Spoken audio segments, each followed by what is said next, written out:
কবি দেবেশ ঠাকুরের ভারতবর্ষ পাঠ করছি, আশা করি ভালো লাগবে। ধৈর্য ধরে শোনার চেষ্টা করো। ভারতবর্ষ মানে কোনো আর্ট পেপার আঁকা জল রঙের মানচিত্র নয়। ভারতবর্ষ মানে শুধু হর্ষবর্ধন কিংবা বাবরের বিজয় বার্তা নয়। ভারতবর্ষ মানে বিজয় সিংহের সিংহল জয়ের ফ্যাসিস্ট গৌরব গাথা নয়।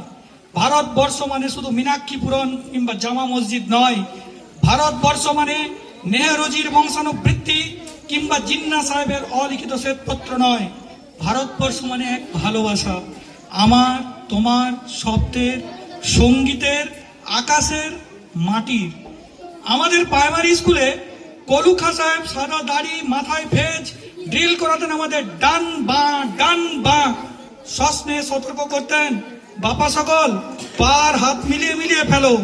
কলু খা সাহেবের গোরের মাটিতে আজ ফেরেস্তার হাসি ভারতবর্ষের চেরাগ হয়ে জ্বলছে।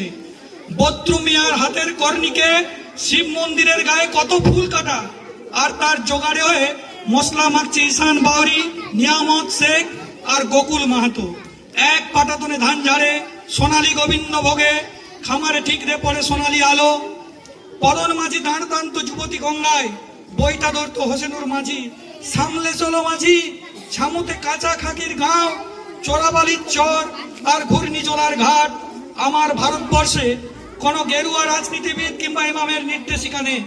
এখানে কোনো সংহিতা হাদিস ছাড়াই কোজাগরি চাঁদের অকৃপণ আলো পড়ে ঈদগার উপর, আর রমজানি চাঁদ তুলসী মঞ্চের গায়ে পূর্ণ আলো দেয়। আমার ভারতবর্ষ মানে রবি ঠাকুরের মধ্যে নজরুল, রবিশঙ্কর আর আলী আকবরের যুগলবন্দি, গণেশ পাইন আর মকবুল ফিদার রঙিন ছবি। আমার ভারতবর্ষ মানে লালন ফকিরের গান।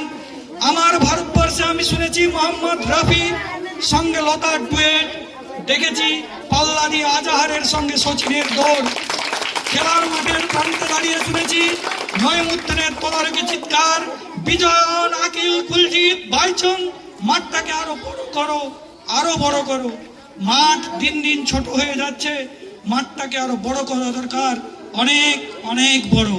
অর্থাৎ মাঠটাকে আরো বড় করো মানে হিংসা, দেশ, অস্পৃশ্যতার বাঁধন থেকে মুক্ত হতে হবে, আমাদেরকে এক মানবতার বন্ধনে আবদ্ধ হতে হবে। সেই আকুতি জানিয়েই কবি দেবেশ ঠাকুরের এই ভারতবর্ষ কবিতাটি আমি শেষ করলাম। ধন্যবাদ সকলকে।